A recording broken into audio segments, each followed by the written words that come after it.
Om Swastiastu. Perkenalkan, nama saya Niko Mahulan Indirayani, nomor absen 25 dari kelas 11 MIPA 4. Di video kali ini saya akan memberikan kesimpulan mengenai materi bab 2, yaitu Sistem dan Dinamika Demokrasi Pancasila. Di mana pada materi ini akan saya jelaskan mengenai hakikat demokrasi, dinamika penerapan demokrasi Pancasila, dan membangun kehidupan yang demokrasi di Indonesia. Subbab yang pertama, hakikat demokrasi. Kata demokrasi berasal dari dua kata dalam bahasa Yunani, yaitu demos yang berarti rakyat dan kratos atau kratein yang berarti pemerintahan. Sehingga, demokrasi dapat diartikan sebagai pemerintahan rakyat. Demokrasi adalah pelembagaan dari kebebasan-kebebasan yang dimiliki rakyat dan diarahkan oleh sebuah lembaga kekuasaan yang bersumber kekuasaannya berasal dari rakyat dan dijalankan oleh rakyat. Dalam pandangan Abraham Lincoln, demokrasi adalah suatu sistem pemerintahan dari rakyat, oleh rakyat, dan untuk rakyat. Artinya, rakyat dengan serta-merta mempunyai kebebasan untuk melakukan semua aktivitas kehidupan termasuk aktivitas politik tanpa adanya tekanan dari pihak manapun. Negara Indonesia memiliki dasar negara yang disebut dengan Pancasila, di mana seperti yang kalian ketahui bahwa Pancasila menjunjung tinggi hak asasi manusia. Salah satu hak asasi manusia adalah kebebasan berpendapat. Di Indonesia, kebebasan berpendapat tersebut diwujudkan dalam bentuk demokrasi. Oleh karena itu, Indonesia menerapkan sistem demokrasi Pancasila. Salah satu wujud demokrasi di Indonesia diterapkan melalui pemilihan umum. Sistem demokrasi Pancasila di Indonesia adalah demokrasi yang berdasarkan Pancasila. Demokrasi Pancasila adalah demokrasi yang mengutamakan musyawarah mufakat.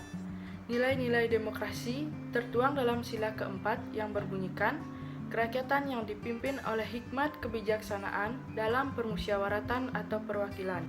Klasifikasi demokrasi. Berikut dipaparkan bentuk demokrasi. Bentuk demokrasi yang pertama, berdasarkan titik berat perhatiannya. Demokrasi ini dapat dibedakan menjadi tiga bentuk, yaitu demokrasi formal, demokrasi material, dan demokrasi gabungan. Bentuk demokrasi yang kedua berdasarkan ideologi. Demokrasi ini dapat dibentuk menjadi dua, yaitu demokrasi konstitusional dan demokrasi rakyat. Demokrasi yang terakhir berdasarkan proses penyaluran kehendak rakyat.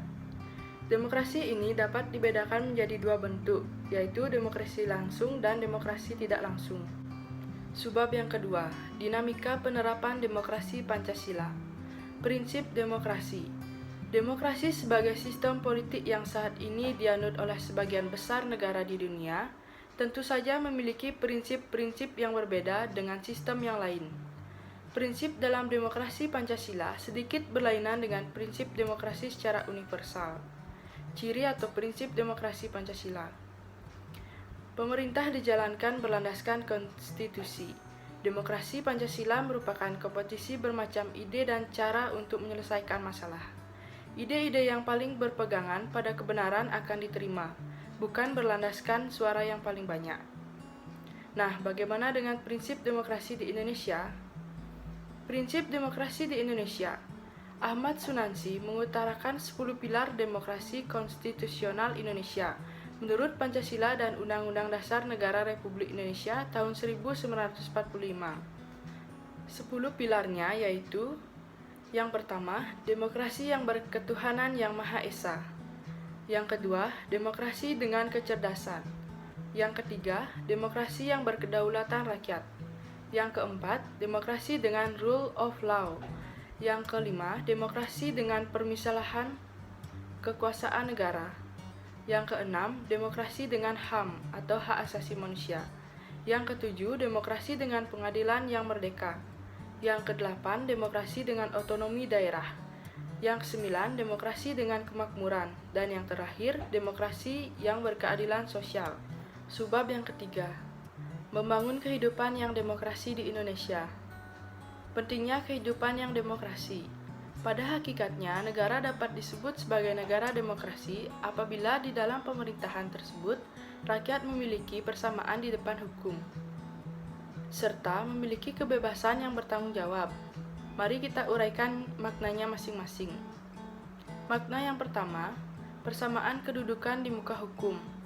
Yang kedua, partisipasi dalam pembuatan keputusan.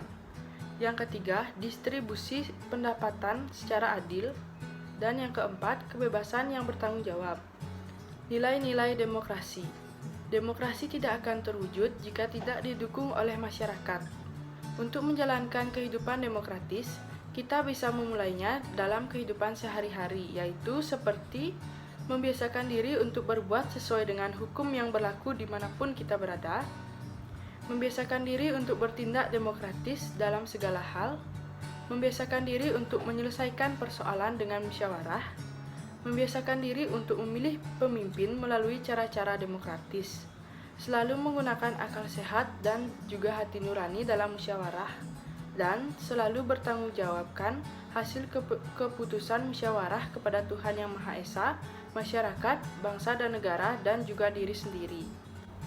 Sekian dari saya mengenai kesimpulan dari materi bab 2, yaitu sistem dan dinamika demokrasi Pancasila.